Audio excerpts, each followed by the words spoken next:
आपने एक कहावत सुनी होगी कि भय ही भूत है। क्या आप जानते हैं कि यह सिर्फ एक कहावत नहीं वरन जिंदगी की एक कड़वी सच्चाई है।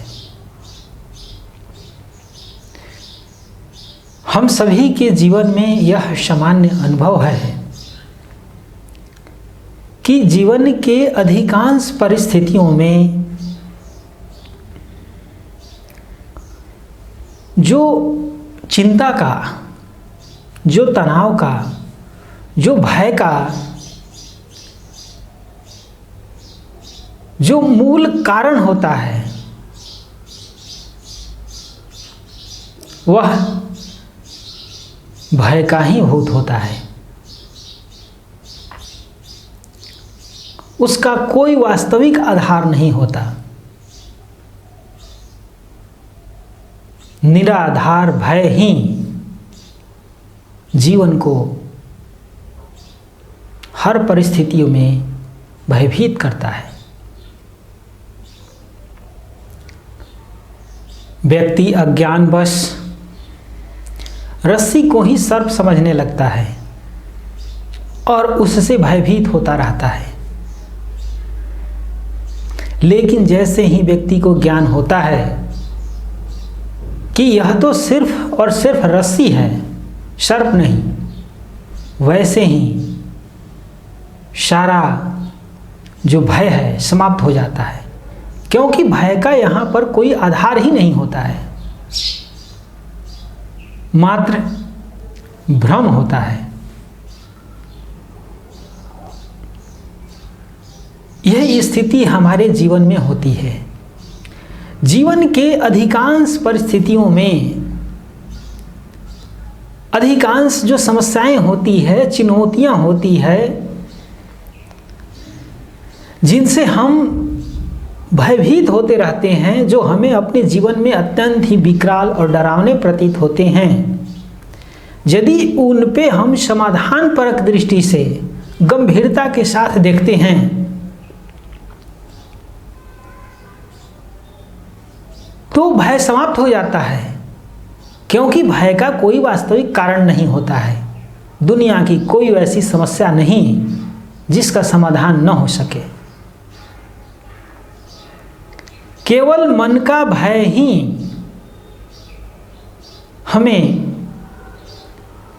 इसे अत्यंत ही विकराल स्वरूप में प्रस्तुत करता है, जिसे आप एक कहानी के माध्यम से समझ सकते हैं।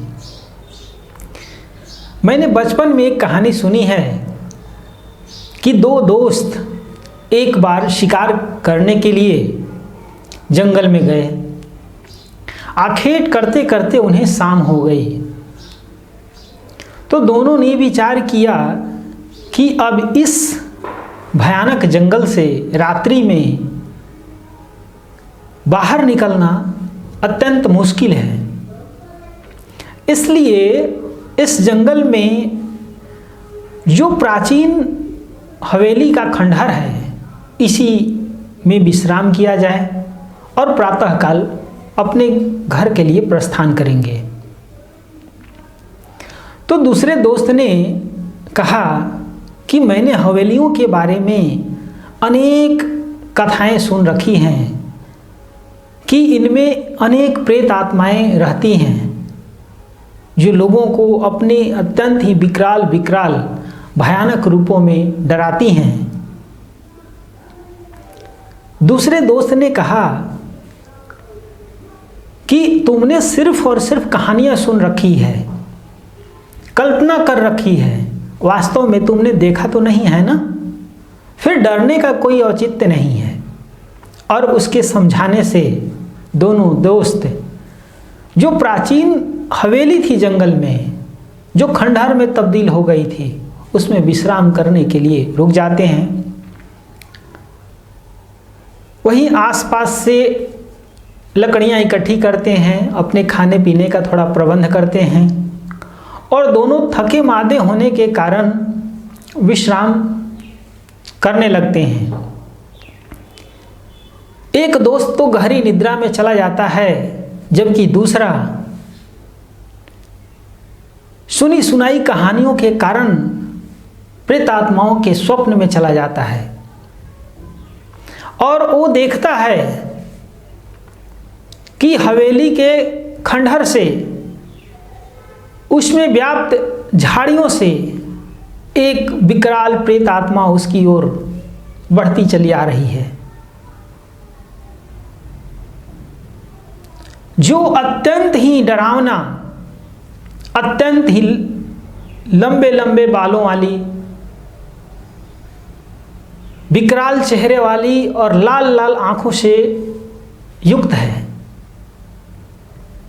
उस भयानक स्वरूप को देख करके उसका रूह कांप जाता है और उसकी निद्रा खुल जाती है। वह अपने दोस्त को जगाता है और उसे सारी घटना बताता है। दोस्त उसे समझाता है कि यह तुम्हारा स्वप्न मात्र था, वास्तविकता से इसका कोई संबंध नहीं है, यह तुम्हारा भ्रम मात्र था, इसलिए पुनः सो जाओ और दूसरी बार स्वप्न आए तो तुम कहना कि तुम स्वप्न मात्र हो, भ्रम मात्र हो, सामने आओ, मैं तुमसे डरता नहीं, क्योंकि तुम्हारा कोई वास्तविक अस्तित्व नहीं। दोनों फिर सो जाते हैं और दोबारा जैसे ही प्रेतात्माओं का स्वप्न आता है, उसे दोस्त की कही बात याद आ जाती है और कहता है, तुम स्वप्न मात्र हो, मैं तुमसे डरता नहीं, तुम सामने आ जाओ। वैसे ही जो विकराल आकृति थी प्रेतात्मा की, जो छवि प्रकट हो गई थी, जो लंबे लंबे बालों वाली, लंबे लंबे हाथों वाली, लाल लाल आंखों वाली, अत्यंत ही डरावनी थी, वो धीरे धीरे छोटी होती हुई गायब हो गई, लुप्त हो गई। मेरे प्यारे दोस्तों, हमारे जीवन के भी अधिकांश परिस्थितियों में ऐसा ही होता है। जब हम अपने जीवन की परिस्थितियों को मन के नकारात्मक कल्पनाओं के आधार पर देखते हैं, मानसिक स्वप्नों के आधार पर देखते हैं, तो जीवन की जो परिस्थितियां होती है, जो जीवन की चुनौतियां होती है, जो समस्याएं होती है, वो अत्यंत ही हमें विकराल नजर आती है, अत्यंत ही भयानक नजर आती है और उससे हम कांपते रहते हैं। लेकिन जब आप समस्या को गंभीरता के साथ, सजगता के साथ, समाधानपरक दृष्टि से देखते हैं, वैसे ही समस्या का समाधान होना शुरू हो जाता है और समस्या आपको अत्यंत ही छोटी दिखाई देती है और अंततः समस्या का समाधान हो जाता है, समस्या लुप्त हो जाती है। इसलिए आप भी आज आप संकल्प करें कि जीवन के हर परिस्थिति का डट करके सामना करेंगे, उसका मुकाबला करेंगे, बोलेंगे, भय ही भूत है, मैं तुमसे डरता नहीं, मैं तुम्हारा सामना करूंगा, मैं तुम्हारा मुकाबला करूंगा, चाहे जैसी भी परिस्थिति हो।